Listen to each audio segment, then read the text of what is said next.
예수님을 닮아가야 되는데 예수님을 닮는다는 얘기는 그분의 성품을 닮는다는 얘기입니다. 예수님의 성품 중에 가장 중요한 성품 중에 하나가 뭘까요? 온유함이에요. 온유함. 이 온유라는 의미는 따뜻할 온자 부드러울 유를 쓰는 거예요. 그래서 따뜻하고 부드럽다, 이런 의미가 외적인 그런 표현입니다. 그런데 이 온유를 원어적인 의미, 헬라어로 살펴보면 이 원어는 프라우스라는 거예요. 따라서 볼까요? 프라우스. 이 프라우스라는 말은 뭐냐 그러면 잘 길들여진 말 얘기입니다. 잘 길들여졌다, 이런 의미가 있는 것이죠. 그래서 온유는 약하고 부드러울 뿐만 아니라 나를 절제하고 조절하고 힘을 조절하는 그런 오히려 강한 능력을 말하는 거예요. 그러니까 내 언어를 조절하고 힘을 조절하고 감정을 조절할 수 있는 능력, 이게 뭐예요? 온유예요. 온유. 그러니까 온유는 약한 게 아니에요. 오히려 강함을 얘기합니다. 조절할 수 있는 능력, 절제할 수 있는 능력, 하나님의 뜻을 위하여 복종하는 태도, 또 다른 사람을 위해서 부드러운 태도를 취하는 자세, 이게 뭐냐 그러면 온유라는 거죠. 예수님은 능력 있으셨고 힘이 있으셨고 그분 자신이 하나님이셨습니다. 그런데 그분은 하나님의 말씀에 철저하게 순종합니다. 한번 볼까요? 요한복음 5장 19절 다 같이 읽어볼까요? 그러므로 예수께서 그들에게 이르시되 내가 진실로 진실로 너희에게 이르노니 아들이 아버지께서 하시는 일을 보지 않고는 아무것도 스스로 할 수 없나니 아버지께서 행하시는 그것을 아들도 그와 같이 행하시느니라. 아멘. 그분은 하나님의 아들이셨고 그분 자체가 하나님이셨지만 뭐라고 그래요? 내가 아버지께서 하시는 일을 보지 않고는, 아버지께서 하라고 하는 일 외에는 나는 결코 하지 않겠다. 이게 온유예요. 온유. 자신의 힘을 조절하는 거죠. 그러니까 예수님은 이 온유함을 가지고 계셔서 우리한테 얘기합니다. 내게 와서 배우라 라고 얘기합니다. 예수님은 온유한 분이셨습니다. 그리고 그분은 온유를 강조하시고 온유한 자에게 축복을 약속하십니다.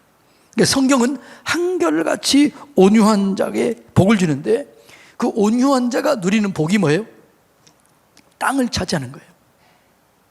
자, 마태복음 5장 5절 다 같이 읽어볼까요? 온유한 자는 복이 있나니 그들이 땅을 기업으로 받을 것이요. 이 땅에서 마지막 살아남는 자, 마지막 축복을 누리는 자, 온유한 자예요. 자, 구약에서도 이렇게 얘기합니다. 시편 37편 11절 읽어볼까요? 그러나 온유한 자들은 땅을 차지하며 풍성한 화평으로 즐거워하리로다. 아멘. 온유한 자가 누리는 복이 있는데 영적인 복도 누리고 현실적인 복을 누려요. 현실적인 복은 땅을 차지하는 거예요. 영적인 복은 쉼을 누리는 거예요. 여러분, 이 땅이 얼마나 지금 혼란과 불안이 가득합니까? 이 혼란한 세상, 불안한 세상에서 평강을 누릴 수 있는 비결은 내가 온유하면 평강을 누리게 될 줄로 믿습니다. 내 안에 있는 분노, 내 안에 있는 어떤 이런 원망, 불평의 감정을 조절할 수 있어야 내가 평강을 누리게 되는 것이죠. 그래서 온유는요, 균형 잡힌 성격을 얘기하는 거예요. 그래서 우리가 온유함을 배워야 돼요. 온유함을 알고 이 온유함을 잘 배워서 평강을 누리고 땅을 차지하시기를 주님의 이름으로 축복합니다. 그러니까 온유한 성품은 따뜻한 성품이에요. 그러니까 따뜻한 사람이 결국 이기는 거죠. 사람 중에서도요, 따뜻한 사람이 있고 차가운 사람이 있어요. 사람에게도 온도가 있어요. 따뜻하고 그런 부드러운 사람이 있어요. 또 차가운 사람이 있는 거죠. 옆에 사람 쳐다보세요. 어떤가? 예. 그러니까 얼굴에는 분위기도 있고 따뜻함도 있는데 어떤 사람은 찬바람이 쌩쌩 나요. 어떤 사람은 따뜻해요. 그 따뜻한 사람에게 사람이 몰려오는 거예요. 그래서 그 사람이 결국은 잘 돼요.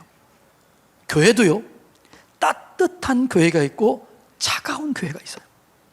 어느 교회에 들어가면 여름인데도 싸늘해요. 성령이 떠나버린 거예요. 어떤 교회는 겨울에도 따뜻해요. 성령 충만한 거예요. 성령은 불을 얘기해요. 성령이 임하는 교회는 따뜻하고 따뜻한 교회는 부흥이 일어나게 되는 거예요. 가정도 따뜻한 교회는 치유가 일어나요. 회복이 일어나요. 근데 그러기 위해서는 뭐라고요? 힘 조절을 잘해야 돼요. 아내들이요, 여러분 남편에게 할 말 다 합니까? 아니면 조절해서 위로하고 격려하고 칭찬의 말만 합니까? 대답이 없어요. 남편들이요, 아내에게 어떤 말을 하나요? 따뜻한 말, 위로의 말, 격려의 말, 살리는 말 하나요? 그냥 쏟아내나요? 온유함은 절제하는 거예요. 힘을 조절하는 거예요. 따뜻한 거예요. 그래서 그런 교회가 회복이 되고 그런 가정이 회복이 될 줄로 믿습니다. 따뜻함 가운데 생명이 소생하는 거지요. 요즘에 봄입니다. 찬바람이 쌩쌩 불면 어떻게 해요? 나왔던 싹 텄던 것도 다시 들어가요. 그런데 따뜻한 바람이 불면 싹이 틉니다. 꽃이 핍니다. 생명이 소생합니다. 하나님이 원리가 그렇다는 거죠. 여러분의 가정, 여러분 셀, 여러분 우리 교회가 따뜻해지기를 주님의 이름으로 축복합니다. 살아있는 것들은 다 따뜻하고 부드럽습니다. 그러니까 따뜻함과 부드러움이 살리는 거지요. 부드러움이 언제나 이겨요. 여러분, 혀하고 이빨이 싸우면 누가 이길까요? 저는 이빨은 빠졌다는 얘기를 들었지만 혀가 빠졌다는 얘기를 들어본 적이 없어요. 그러니까 이빨이 강한 것 같지만 사실은 누가 이겨요? 혀가 이기는 거죠. 부드러움이 이기는 거예요. 저는 동물의 왕국을 좋아하는데 동물의 왕국 보면요, 최상위 포식자가 멸종할까요? 아주 연약한 초식 동물이 멸종할까요? 안 봐서 모르죠. 우리가 언뜻 생각하면 최상위 포식자가 세상을 지배할 것 같아요. 그런데 최상의 포식자는 거의 멸종에 가깝게 돼요. 근데 초식 동물은 계속해서 멸종하지 않고 살아납니다. 여러분, 이게 그래서 성경은 뭐라고요? 우리 이 온유함, 부드러움을 가지라고 얘기합니다. 예수님은 언제나 따뜻해요. 예수님은 부드러워요. 현장에서 가늠하다 잡힌 여인을 예수님께 데려옵니다. 분노가 차서 성난 군중들이 여인을 끌고 옵니다. 끌고 와서 뭐라고 그래요? 돌로 치려고 하면서 이 여인을 어떻게 해야 되느냐? 모세의 율법에는 돌로 쳐 죽이라고 그랬는데 당신 그렇게 사랑을 말하더니 어떻게 해야 되냐? 이렇게 얘기를 해요. 그때 예수님이 그 성난 군중들을 따뜻하게 부드럽게 마음을 가라앉힙니다. 어떻게 해요? 글을 써요.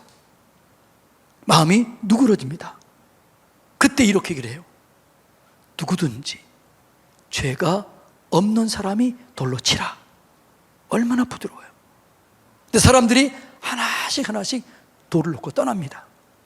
그때 예수님이 뭐라고 그래요? 나도 너를 정죄하지 않겠다. 다시는 죄를 짓지 마라. 이 여인이 다시 그 죄를 지었을까요? 안 지었겠죠. 그는 치유되었습니다. 회복되었습니다. 살아났습니다. 죄를 이길 수 있는 능력을 갖게 되었습니다. 이게 온유라는 거예요. 온유함의 대표적인 사람이 오늘 본문에 나온 이삭입니다. 이삭은 하나님의 말씀에 순종해서 블레셋 땅에서 농사했더니 모든 다른 사람들은 다 망하고 흉년이 들었는데 이삭만 100배의 축복을 받은 거예요. 100배의 축복을 받아서 다른 사람이 시기할 만큼 강한, 안 그래도 강했는데 더 강해졌습니다. 그러자 사람들이 어떻게 해요? 시기하고 질투해서 아브라함이 팠던 우물을 다 메꿔버립니다. 그리고 떠나라고 얘기해요. 그때 이삭은 그 사람들을 이겨낼 수 있는 힘이 있었어요, 없었어요? 예? 힘이 있었지요. 너가 우리보다 너무 강하다. 떠나라고 얘기한 거잖아요. 힘이 있었다는 거지요.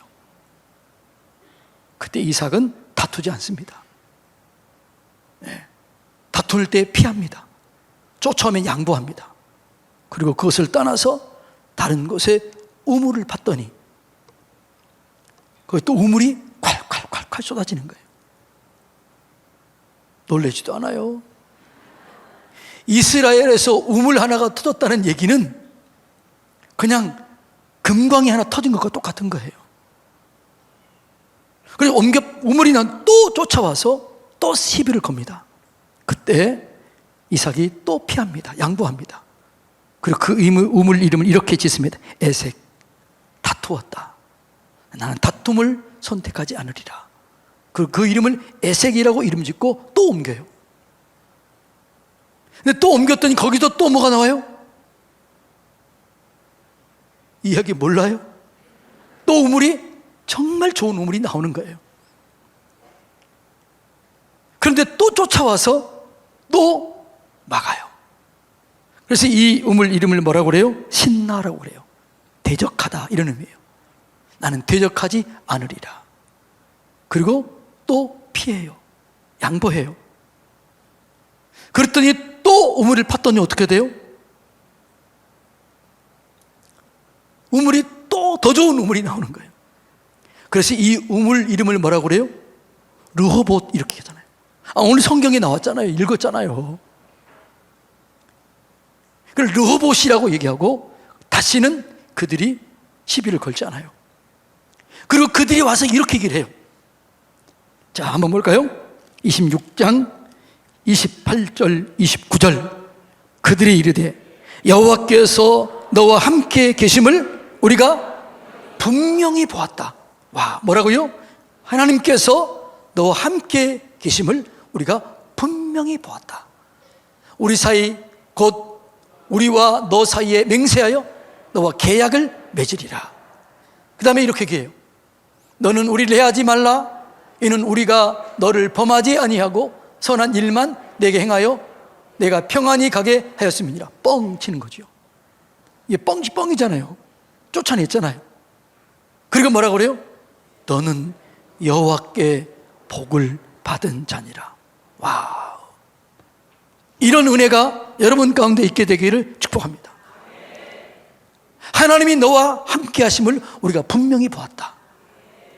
너는 하나님께 복을 받은 자다. 우리 친하게 지내자. 이것이 온유한 자가 누리는 축복이라는 사실을 우리는 깨달아야 될 줄로 믿습니다. 예. 그래서 온유한 자는 결국 땅을 차지하게 돼요.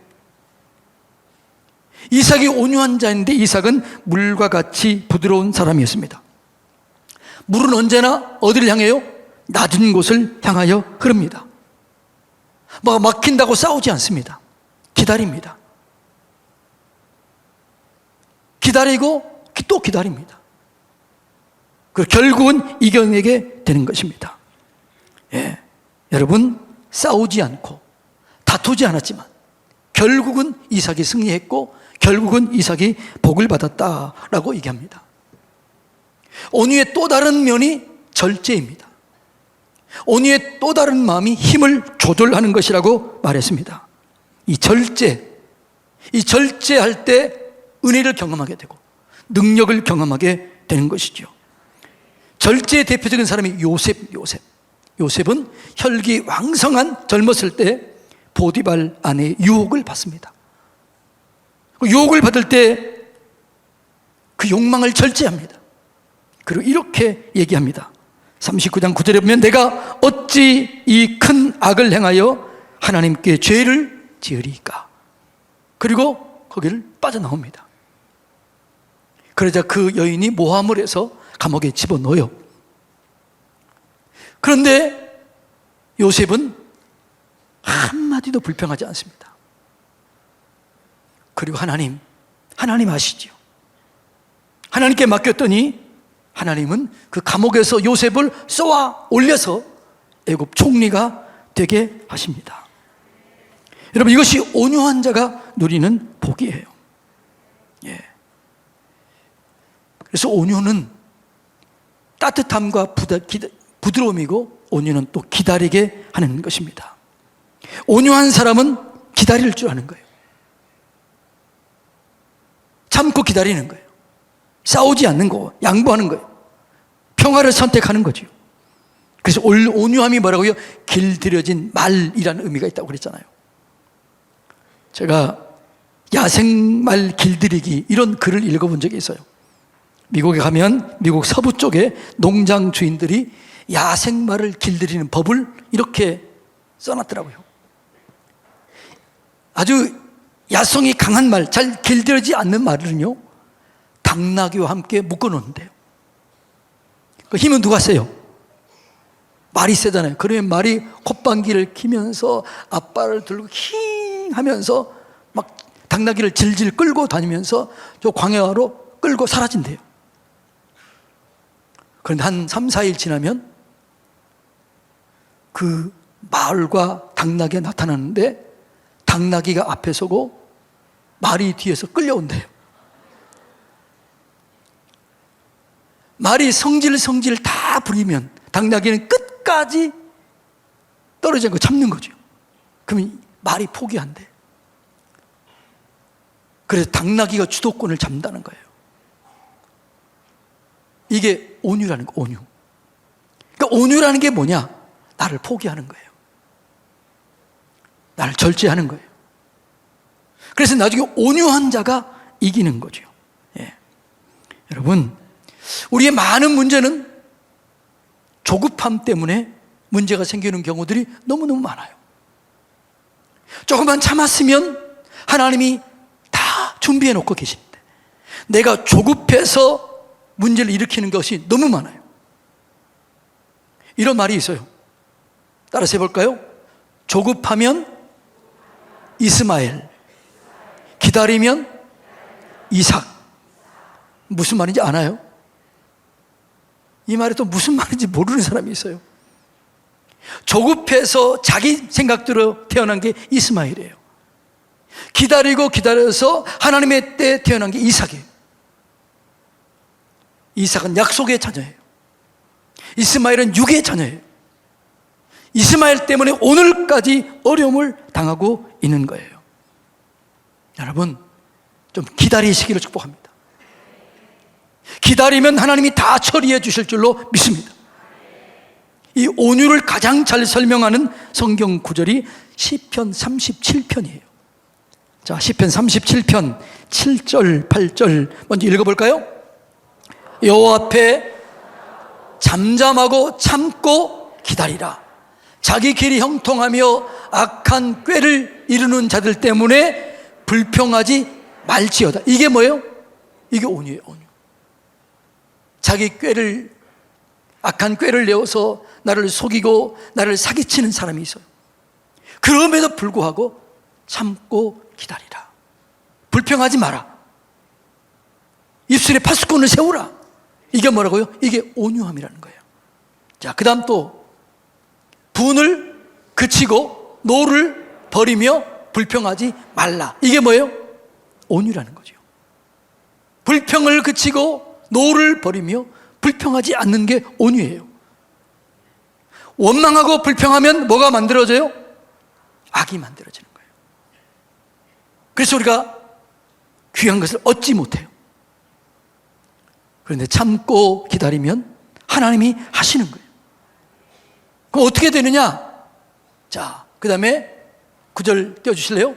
진실로 악을 행하는 자들은 뭐라고요? 끊어질 것이다.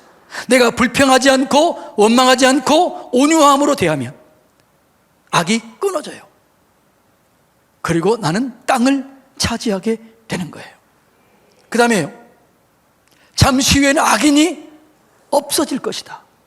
내가 그것을 자세히 살필지라도 없게 될 것이다. 나를 해하려고 나를 힘들게 하는 사람들이 다 없어져요. 그리고 어떻게 되느냐? 결론. 그러나 온유한 자들은 땅을 차지하며 풍성한 화평으로 즐거워할 것이다. 아멘. 이게 온유한 자들이 누리는 거예요. 자, 이제 우리가 세일할 때, 또 나눌 때 답답할 때 있어요, 없어요? 한 번 했기 때문에 몰라요? 그렇다고 그러면 돼요, 안 돼요? 다른 사람이 얘기할 때 한숨 쉬면 안 돼요.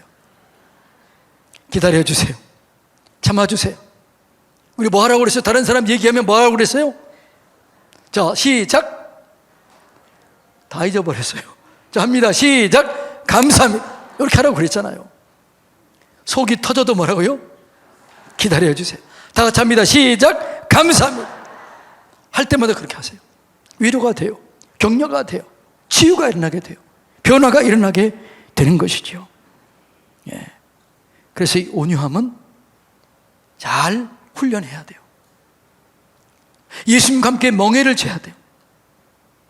온유함을 훈련하는 사람이 모세는 힘들고 어려울 때마다 엎드렸다 그래요. 기도했다는 거예요. 하나님께 맡겼다는 거예요. 자, 예를 들어서 모세가 구수 여인을 취합니다. 그러자 그 미리암과 아론이 막 성질을 내고 분노합니다. 그 사람들 앞에서 모세를 대적해요. 그때 모세는 어떻게 해요? 대적하지 않습니다. 분내지 않습니다. 그리고 그들을 용서하고 오히려 간구합니다.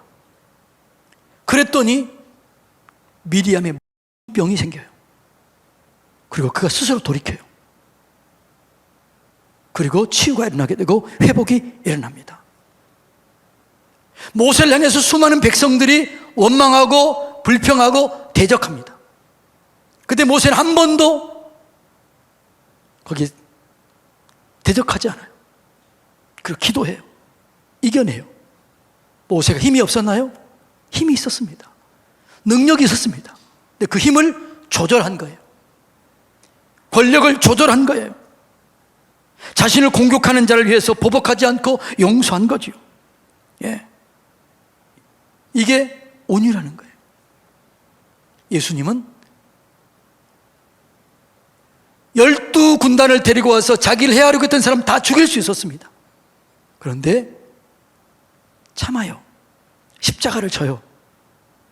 그리고 부활의 영광을 경험합니다. 이것이 예수님의 온유예요. 지금 이 나라 정말 필요한 게 뭘까요? 이런 온유함의 마음이에요. 너무나 시끄러워요. 그때 우리가 예수님의 모습, 예수님의 성품을 보여줄 때 이 나라가 안정되게 될 줄로 믿습니다. 여러분, 가정이 살리는 가정 되기 위해서는 언어를 절제해야 돼요. 감정을 절제해야 돼요. 여러분, 셀이 살아나기 위해서는 언어를 절제해야 돼요. 감정을 절제해야 돼요. 그것이 뭐예요? 온유예요. 예수님이 얘기합니다. 내게 와서 배우라. 나는 마음이 온유하고 겸손하다. 배우면 쉼을 얻게 될 것이다 라고 얘기해요. 사랑하는 성도님 여러분, 예수님이 온유함을 얻어서 땅을 차지하시고 쉼을 얻으시고 하나님의 영광을 경험하는 저와 여러분이 되기를 주님의 이름으로 축복합니다.